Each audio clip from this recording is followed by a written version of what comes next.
I think a facility like that should be a good neighbor, and that's what I would ask. They probably will be a good neighbor, except for the potential threat to my personal safety and to my ability to enjoy my land here.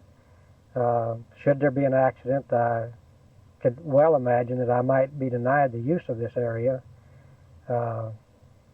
maybe for the rest of my life. So I think And the risk factor is something that we face risk every day, and this is no risk in my opinion. If I had a home next door to the plant, I wouldn't consider moving. I'd just stay there. Okay. How do you feel about the plant being built down here, 45 miles from Fort Worth, 75 miles from Dallas? Of conversion to nuclear power is reasonable, not only because of cost factors, but also because if the plant is postponed. Alternative energy sources, such as solar energy. Currently, the Fairfield mining operations are making an effort to reclaim land by smoothing the mined area and sowing and fertilizing Bermuda grass. Because the state currently has no strip mining legislation. Apparently, Dallas Power and Light thinks so, because they're planning. Of course, there are low-level radiation problems concerning the normal operation of the plant itself. There have been severe questioning of the adequacy of the emergency core cooling systems of nuclear power plants. People have pointed out that the transportation of large amounts of radioactive waste throughout the country as nuclear power plants proliferate creates grave dangers for the population in large areas of the country. Radiation, background radiation, all of us from the first day we were born, we have been exposed to a certain amount of background radiation.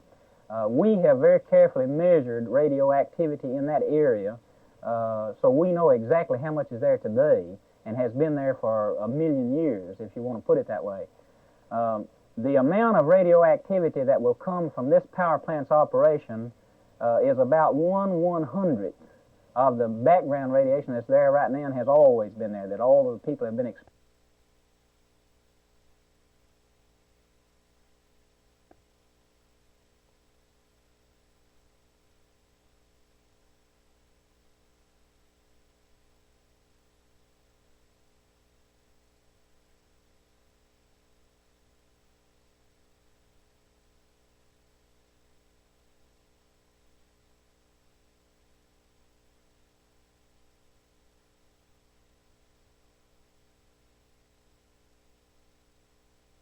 Problem of radioactivity within the immediate surrounds of a nuclear power plant, but they usually contain this so that it is never completely outside.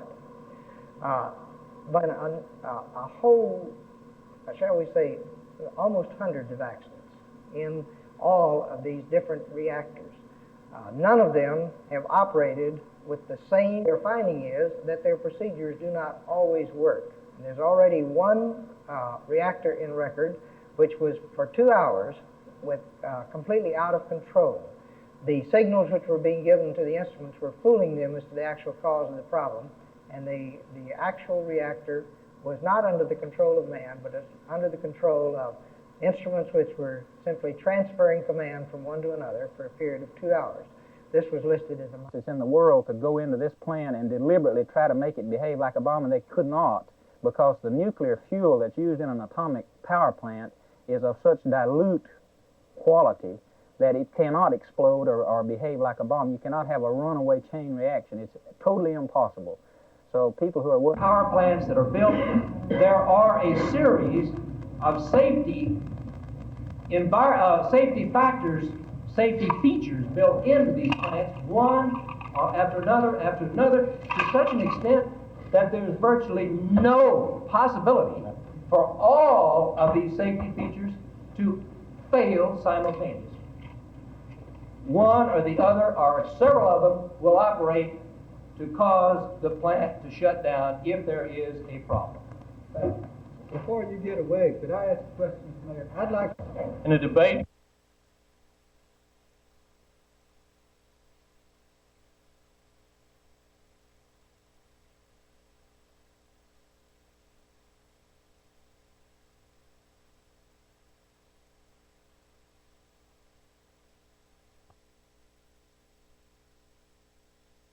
past plants that have been denied by AEC for being too close to a populated area. Just recently, one was moved further out from Philadelphia because of the large number of people, and so here, this is a fairly sparsely settled area, but I guess that makes the rural people sort of second-class citizens because, you know, is their personal safety less than those of large metropolitan centers, the people who live there? So companies checked over several location sites and determined this was the best one. That's my understanding, at least. Okay. So you don't feel picked on? Not at all. Not at all. Okay.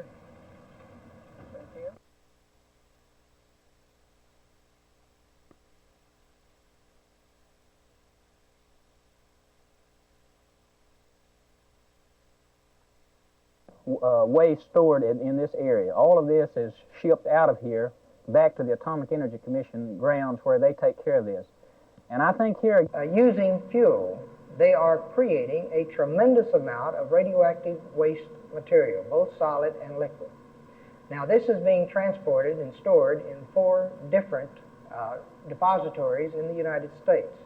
And the AEC has an unbroken record of being unable to do this with the high level of, shall we say, safe containment that we would like to have. Only recently, what nuclear plant operating for a whole year, the quantity of high-level radioactive waste that it will produce and have to be stored and taken care of is about 100 cubic feet. Now that would be a little box about 4 feet by 5 feet by 4 feet. In other words, you could probably stick it under an ordinary desk that you see in an office. And now that's from one whole year's operation. That's the quantity that you're talking.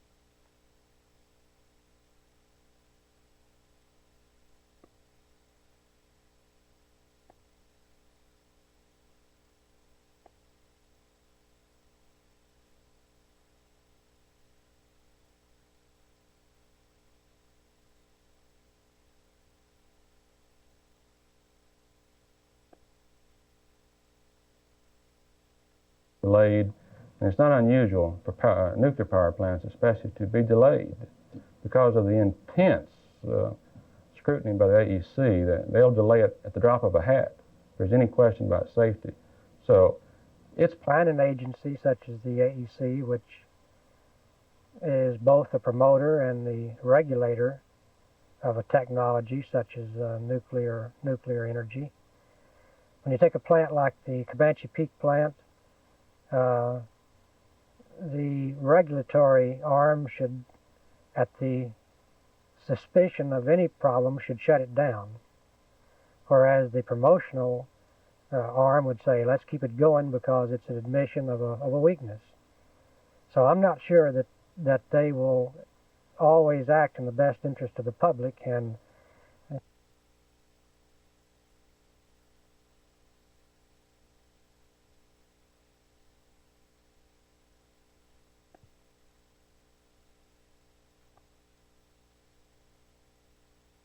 scenario has been followed all too frequently in the recent past. In city after city across the United States, people have been picking up their papers to read something like the following headline: City Council announces public hearings on planned nuclear power plant.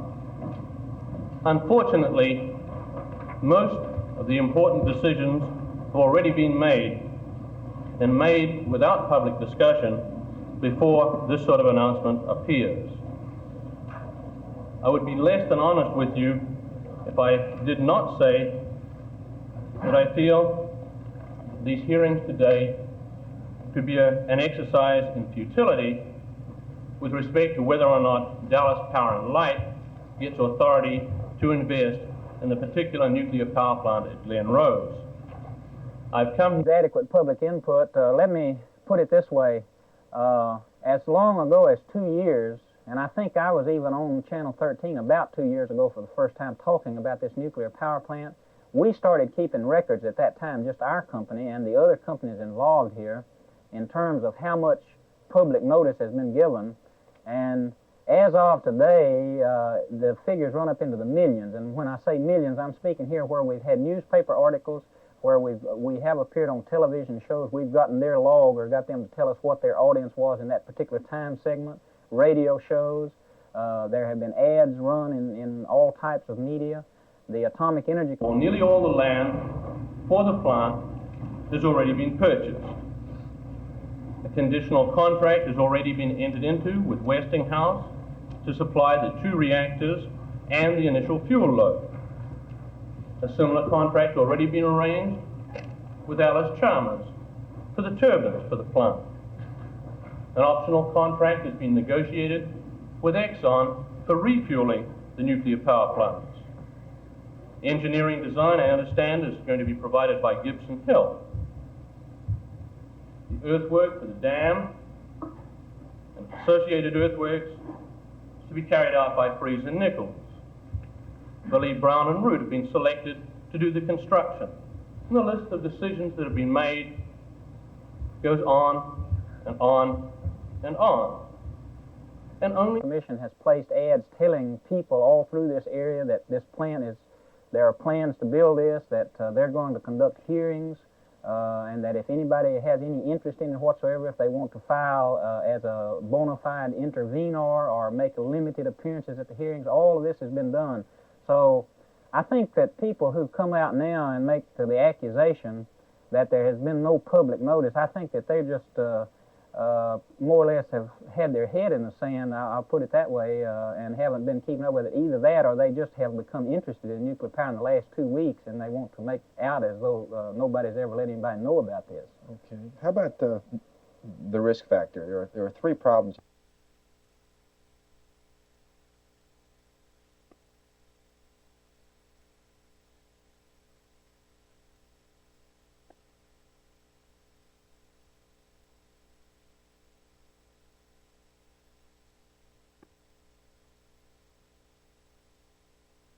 Utility company or any private enterprise.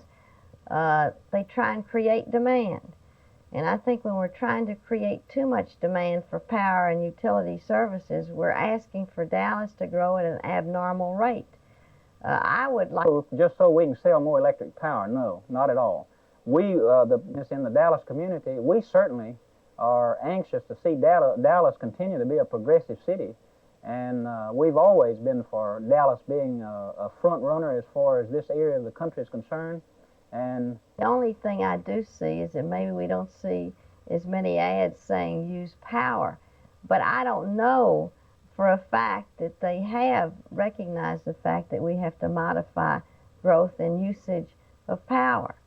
And to seem to think that they would like to build a fence around it and say, now I'm here and I'm getting the advantages of Dallas, but now I want it all to myself and I'm going to cut everybody else out. So I guess those same kind of people would say that we shouldn't have what we have on the base of the Statue of Liberty as far as telling the people to come into our country from the other parts of the world who are downtrodden and what, in my opinion, has made this country what it is today in the first place.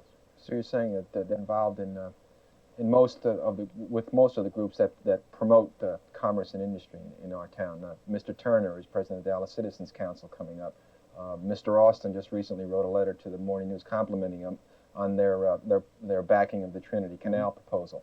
It appears that Dallas Power and Light and the electric companies are interested in that sort of thing, though. We have always been interested in the communities we serve. We not only are interested in working those kind of groups, we also work for United Way to help the people who are here who need help. We also work with the Boy Scouts and the Campfire Organization. We work in our churches, and we work with the YWCA and the YMCA. And you name anything in this community that's good for this community, and you'll probably find some of the Dallas Power and Light executives and all of the employees of Dallas Power and Light highly involved in it because we live here, it's our community, and we're quite anxious for it to be as good a community as we can possibly make it. Okay. That should do it.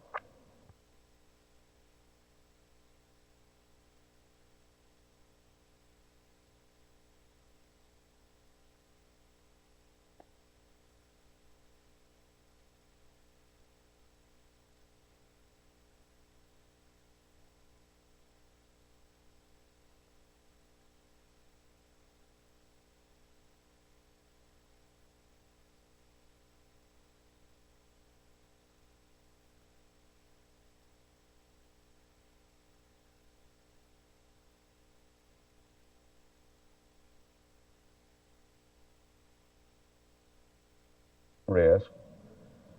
It's a lot less risky than a lot of other industries, a lot less risky, a lot less dangerous than, say, the automobile or even a bicycle. Just today I heard on a newscast that 800 people are killed a year riding bicycles. Not one person has died as a result of his being involved in a nuclear power plant in commercial operation in this country. President Nixon just recently in his energy message emphasized nuclear power and emphasized the fact that not one person had been killed in the commercial operation of a nuclear power. Our present assessed valuation of the entire Somerville County, all the property in the county, is a little over $4 million. And from all the estimates given, and it keeps rising, just like food prices and everything else, the plant will probably cost between $500 and $800 million. Well, we use 20% of the actual value as our tax base. Of course, you could see, we say $500 million, that would be $100 million on the tax roll, where we now have $4 million. So that's a considerable increase in